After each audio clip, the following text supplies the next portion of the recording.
Welcome to my channel! Learn with Teacher Ali!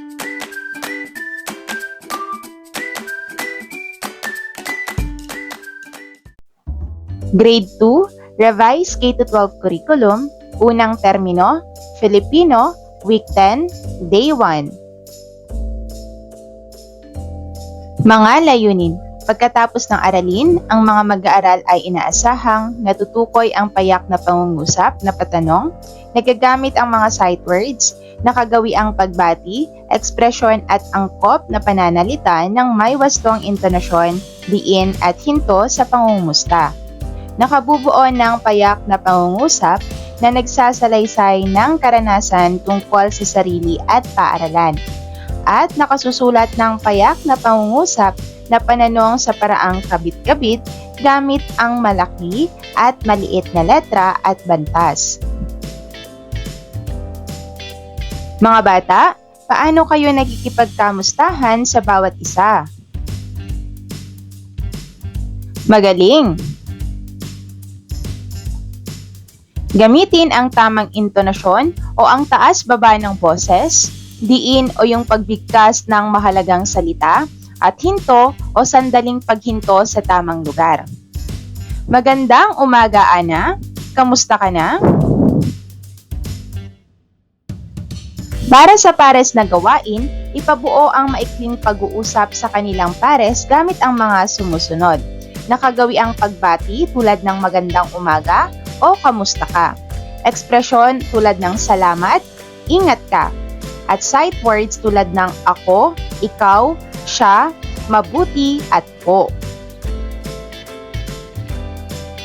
Gabayan ang mga mag-aaral na bigyang pansin ang tamang intonasyon, wastong diin sa salita, at tamang hinto sa bawat bahagi ng usapan. Pagkatapos ay pumili ng ilang pares upang ipakita ang kanilang ginawang pag-uusap sa klase. Magaling!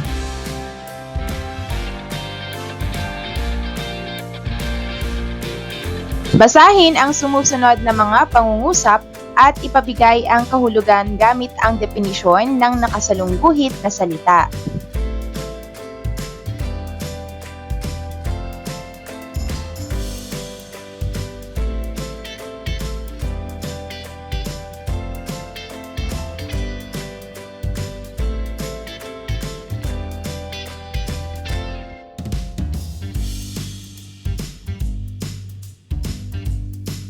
Sa pagpapatuloy ng ating aralin, basahin natin ang dialogo o usapan na si Monty at ang mahiwagang module. Tatawag ako ng dalawang mag-aaral upang bumasa. Magbasa tayo. Handa na ba kayo? Si Monty at ang mahiwagang module. Isang araw ay nag-usap ang magkaklase sa silid-aralan.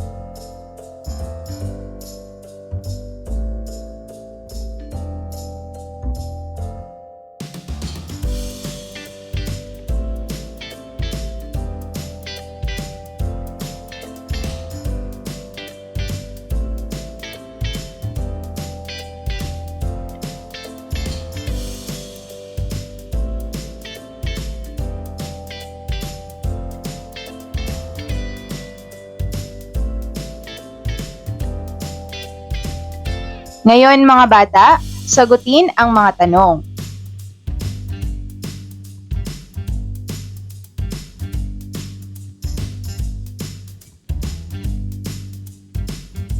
Magaling!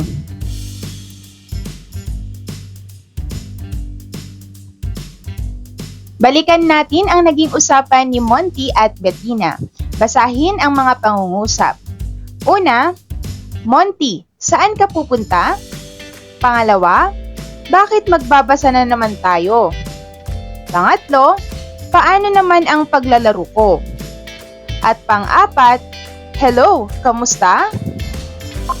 Mga bata, sa anong letra nagsisimula ang bawat pangungusap? At sa anong bantas naman ito nagtatapos? Magaling!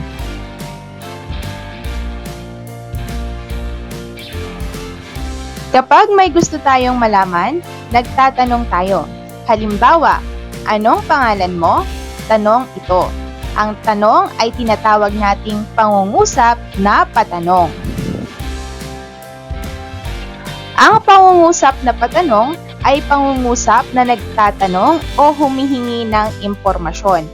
Ginagamitan ito ng tandang pananong sa dulo. Narito ang mga ilang halimbawa ng pangungusap na patanong. Mga karaniwang panimulang salita ng tanong. Ano, sino, kailan, saan, paano, bakit, may, meron ba, ka, ba, opo. Para sa inyong gawain na tanong ko, sagot mo, narito ang mga panuto. Ipares ang mga bata, ang isa ay magtatanong, ang isa ay sasagot. Pagkatapos ng ilang minuto, palitan ng papel. Narito ang mga katanungan. Magaling.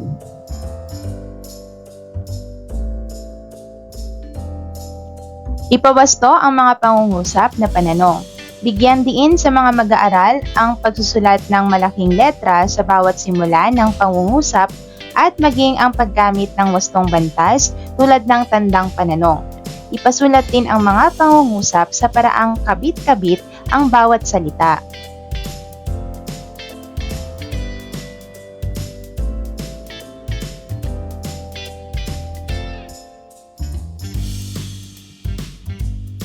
Magaling!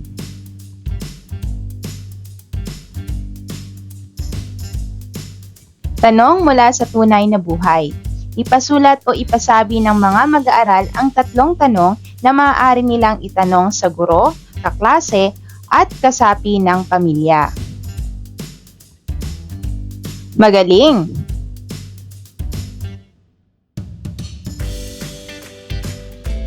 Ang pangungusap na patanong ay ginagamit upang magtanong o humingi ng impormasyon.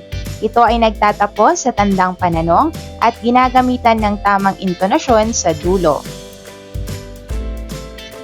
Basahin ang bawat pangungusap. Isulat ang check kung ito ay payak na pangungusap na patanong at X kung hindi. Basahin ang bawat pangungusap. Isulat sa malaking letra ang pinakaunang titik ng bawat pangungusap at lagyan ito ng tamang bantas. Isulat sa paraang kapit-kabit ang bawat salita.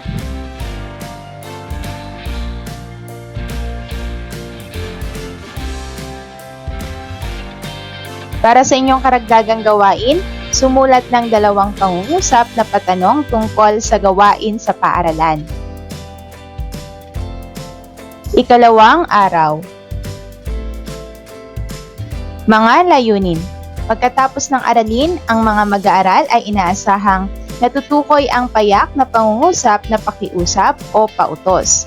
Nagagamit ang mga sight words, nakagawi ang pagbati, ekspresyon at angkop na pananalita ng may wastong intonasyon, diin at hinto sa pasasalamat. Nakabubuo ng payak na pangungusap na nagsasalaysay ng karanasan tungkol sa sarili at paaralan. At nakasusulat ng payak na pangungusap na pakiusap o pautos sa paraang kabit-kabit gamit ang malaki at maliit na letra at bantas. Mga bata, kailan tayo nagsasabi ng salamat? Kanino tayo madalas nagpapasalamat? Magaling!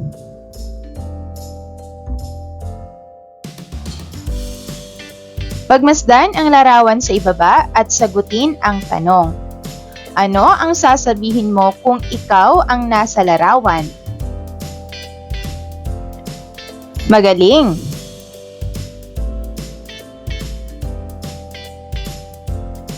Bigkasin ang mga sumusunod na salita ng may wastong intonasyon, diin at hinto. Salamat po sa pagtulong. Maraming salamat sa laruan. Ako po ay natutuwa. Salamat. Basahin ang mga sitwasyon at sagutin ito gamit ang angkop na pagpapasalamat.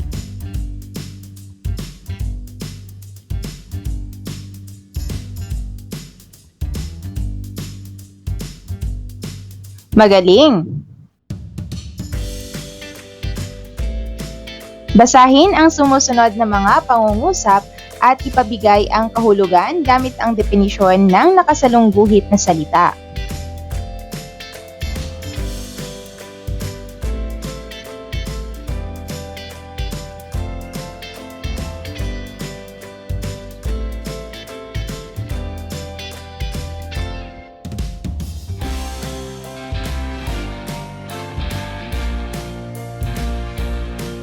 Sa pagpapatuloy ng ating aralin, basahin natin ang kwento na may pinamagatang Ang Aking Unang Kaibigan. Sagutin ang mga tanong pagkatapos.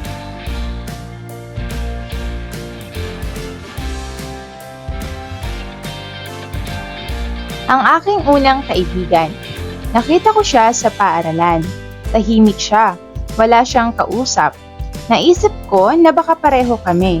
Pareho kami na bago sa paaralan. Lumapit ako sa kanya. Sinabi ko ang pangalan ko. Hello, kamusta? Ako si Lara. Ano ang pangalan mo?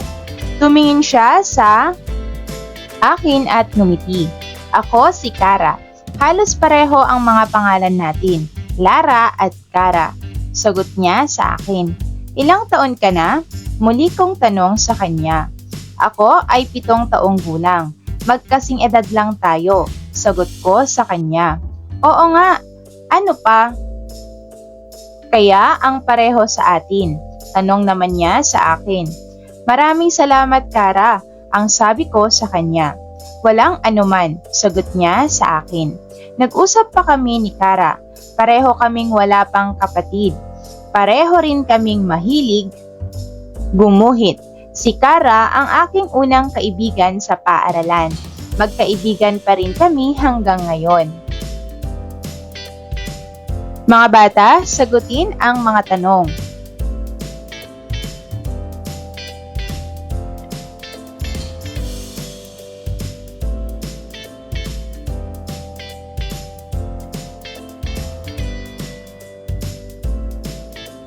Magaling! Balikan natin ang ilang pangungusap na nabanggit sa kwentong ating binasa. Maraming salamat, Kara. Walang anuman. Ngayon, sagutin ang mga tanong.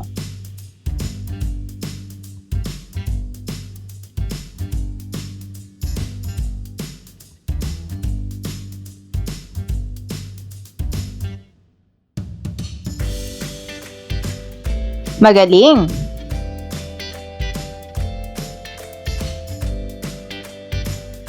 Ano ang pagpapasalamat? Ang pagpapasalamat ay pagpapakita ng kabutihang loob at paggalang sa tumulong, nagbigay o gumawa ng mabuti para sa iyo. Isa itong magandang asal na dapat laging isinasabuhay. Ang mga halimbawa ng salitang ginagamit sa pagpapasalamat ay salamat, maraming salamat, salamat po, taos-puso akong nagpapasalamat, at salamat sa tulong mo. Ang pangungusap naman na pautos ay ginagamit upang mag-utos o magbigay ng direktang tagubilin. Madalas ay may matatag na tono. Halimbawa, isara mo ang pintuan. Pakikuha ang aklat. Pangungusap na pakiusap. Ginagamit upang mag-utos din, pero sa magalang na paraan.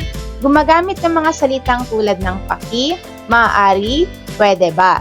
Halimbawa, pakiabot mo nga ang lapis. Maaari ba akong sumama sa inyo? Utos ko, pakiusap mo. Mga panuto, ipares ang mga bata. Ang isa ay mag-uutos, ang isa ay makikiusap, at ang isa ay magpapasalamat. Pagkatapos ng ilang minuto, magpalitan sila ng gagawin. Halimbawa, sa pautos, ihatid mo ito. Sa pakiusap, pakihatid mo ito. At sa pasalamat naman, Maraming salamat sa paghatid.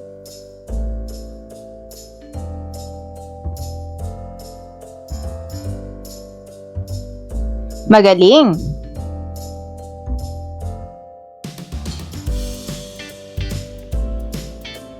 Ipawasto ang mga pangungusap na pautos o pakiusap.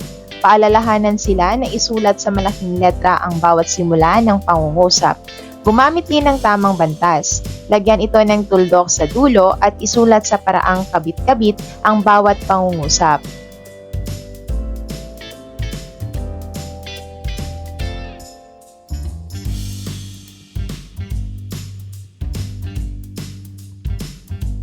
Magaling!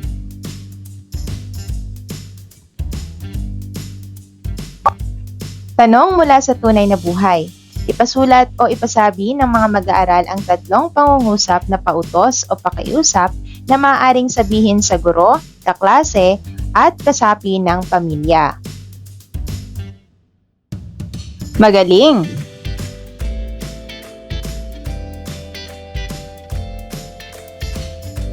Ang pangungusap na pautos ay isang uri ng pangungusap na nagbibigay ng utos, tagubilin o direksyon.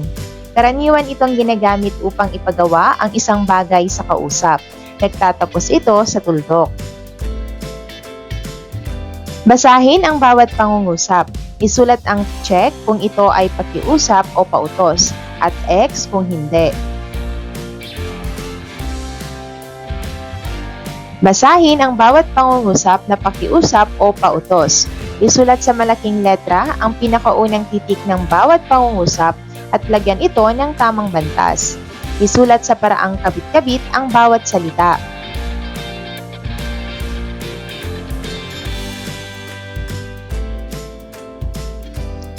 Sumulat ng maikling usapan na ginagamitan ng mga ekspresyon nagpapakilala, nangungumusta, at nagpapasalamat. Isulat ito sa kwaderno. Ikatlong araw. Mga layunin. Pagkatapos ng aralin, ang mga mag-aaral ay inaasahang na ibibigay ang 4 na mahalagang detalye ng binasang tekstong impormatibo, tuntunin, paalala, at panuto sa paaralan. Nakabubuo ng payak na pangungusap na nagsasalaysay ng karanasan tungkol sa mga sitwasyong pampaaralan at sarili gamit ang mga salitang high frequency. At nakasusulat ng mga letra, salita at pangungusap sa paraang kabit-kabit gamit ang mga natutuhang salita.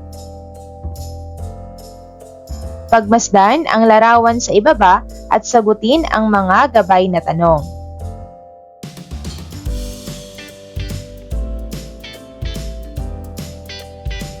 Magaling!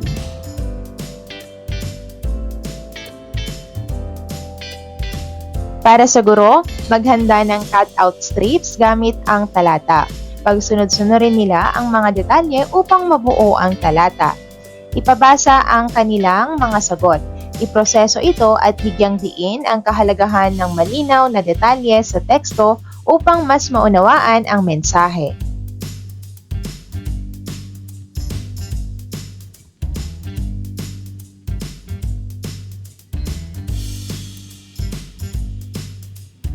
Magaling!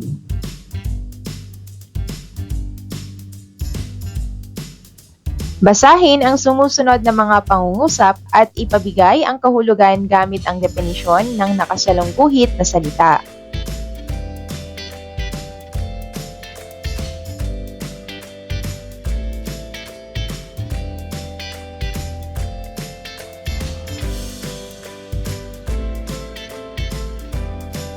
Sa pagpapatuloy ng ating aralin, basahin natin ang kwento na may pinamagatang Ang Masunuring Mag-aaral.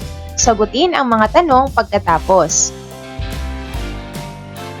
Magbasa tayo. Handa na ba kayo? Ang masunuring mag-aaral. Ang mga masunuring mag-aaral ay sumusunod sa tuntunin at paalala ng paaralan. Pumapasok sila sa tamang oras at nakikinig ng tahimik sa kanilang guro. Tumutulong din sila sa paglilinis ng silid-aralan kapag may nakita silang kalat Pinupulot nila ito kahit hindi sila ang nagkalat. Ang masunuring mag-aaral ay mabuting halimbawa sa kanyang mga kaklase. Dahil sa kanyang mabuting asal, natututo rin sumunod ang iba. Ngayon, ibigay ang 4 na mahahalagang detalye ng binasang tekstong impormatibo.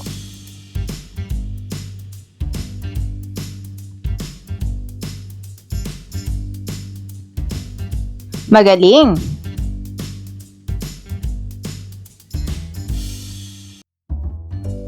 Kapag tayo ay nagbabasa, may mga bahagi ng teksto na mahalaga. Ito ang tinatawag nating mahalagang detalye. Ang mga detalyeng ito ay sumusuporta o nagpapalakas sa pangunahing paksa ng binasa. Basahin ang talata at punan ng mahalagang detalye ang bawat kahon. Masunuring mag-aaral. Ang masunuring mag-aaral ay laging sumusunod sa mga tuntunin sa paaralan. Siya ay nakapila ng maayos at hindi tumatakbo sa loob ng silid-aralan. Tumutulong siya sa pag-aayos ng mga mesa at upuan bago magsimula ang klase. Kapag may sinasabi ang guro, siya ay tahimik na nakikinig at sinusunod ang mga tagubilin. Dahil sa kanyang kabutihang asal, karaniwang pinupuri siya ng guro at nagiging magandang halimbawa sa kanyang mga kamag-aral. Basahin ang talata at punan ng mahalagang detalye ang bawat kahon. Magaling!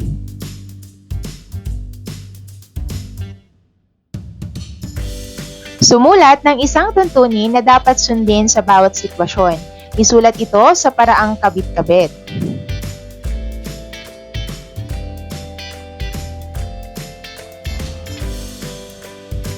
Magaling!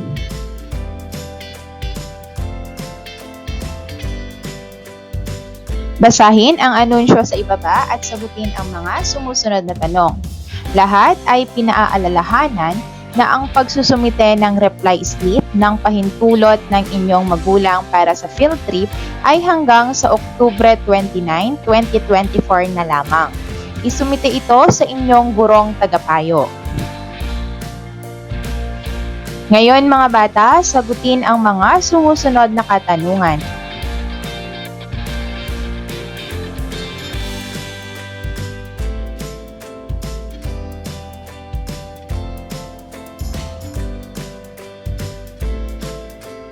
Magaling!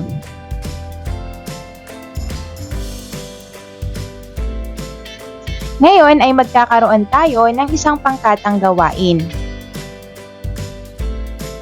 Mga panuto, paggawain ng poster ang mga mag-aaral na nagpapakita ng isang tuntunin sa paaralan na dapat sundin. Ipaliliwanag nila ang 4 na detalyeng makikita sa poster. Hayaang magbahagi ng kanilang sariling karanasan ang mga mag-aaral tungkol dito. Iproseso ang kanilang sagot.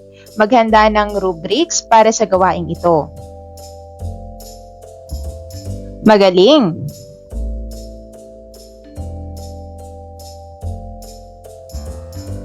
Mahalagang sundin ang mga tuntunin, paalala at panuto sa paaralan.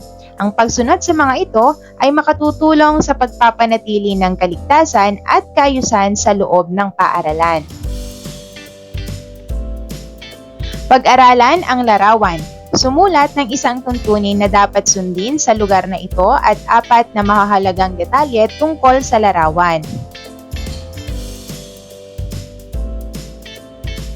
Bilugan ang letra ng iyong sagot.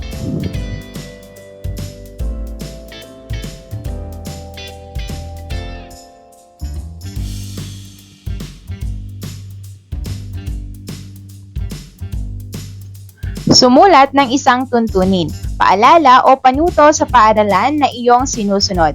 Isulat ang dahilan kung bakit ito dapat sundin. Ika-4 na araw. Mga layunin. Pagkatapos ng aralin, ang mga mag-aaral ay inaasahang natutukoy ang payak na pangungusap na pakiusap o pautos. Nakabubuo ng payak na pangungusap na nagsasalaysay ng karanasan tungkol sa mga sitwasyong pampaaralan at sariling gamit. At nakasusulat ng payak na pangungusap na pakiusap o pautos sa paraang kabit-kabit gamit ang malaki at maliit na letra at bantas. Pagmasdan ang larawan sa ibaba at sagutin ang mga gabay na tanong.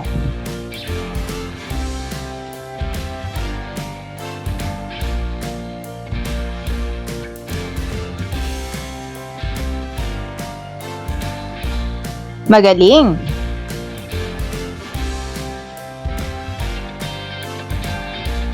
Sa pagpapatuloy ng ating aralin, basahin natin ang kwento na may pinamagatang Sa Kantina. Sagutin ang mga tanong pagkatapos. Sa kantina. Madalas na tumatakbo sina Carlo, Tina at Rita papuntang kantina tuwing sasapit ang recess. Mga bata, lumakad lamang kayo at huwag tumakbo patungong kantina. Wika ni Binibining Gia. Pagkalayo ng guro ay nagtakbuhan ulit ang mga magkakaibigan paakyat sa kantina. Makalipas ang 15 minuto, hinanap na ni Binibining Gia ang tatlo. Nasaan na sina Carlo, Tina at Rita? Tanong ni Binibining Gia. Maya-maya ay nagulat si Binibining Gia nang makita ang tatlong magkakaibigan na may mga pasa at band-aid sa tuhod. Maaari ninyo bang ipaliwanag kung ano ang nangyari sa inyo?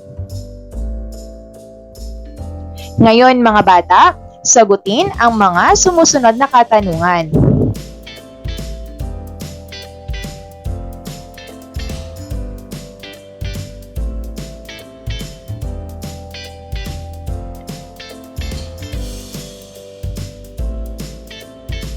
Magaling!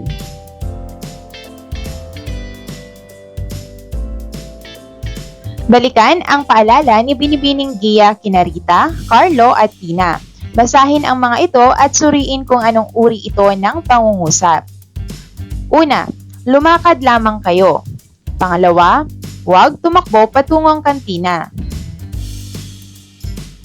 Pangatlo, bumalik na kayo sa silid-aralan.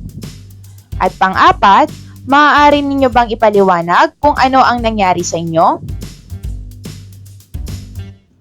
Magaling!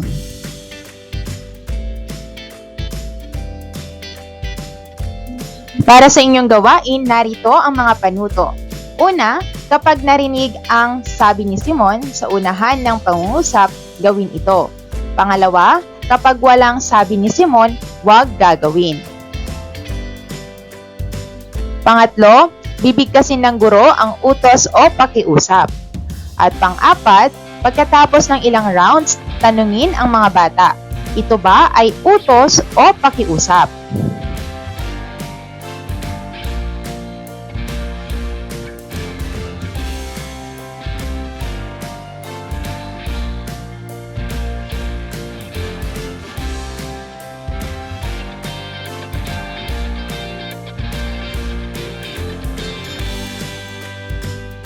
Magaling!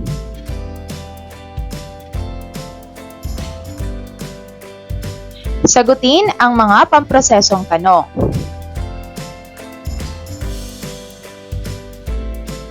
Magaling! Basahin ang tula at pagkatapos ay sumulat ng inyong pangako sa paraang kabit-kabit.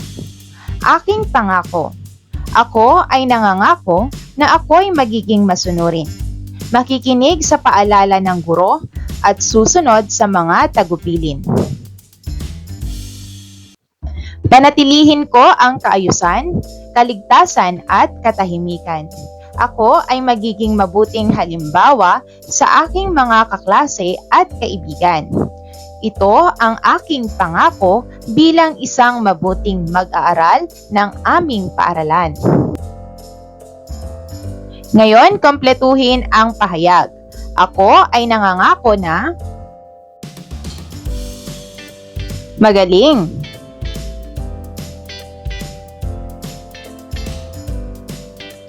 Isulat ang PS kung ang pangungusap ay pautos at PK naman kung ito ay pakiusap.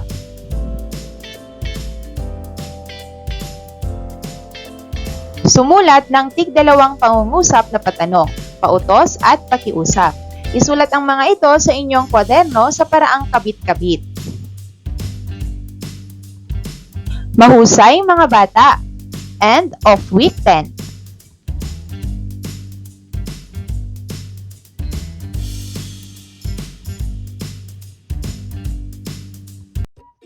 Thank you for watching! Also, don't forget to like, share, subscribe, and click the notification bell for you to be updated on our latest videos. See you on our next lesson. Goodbye!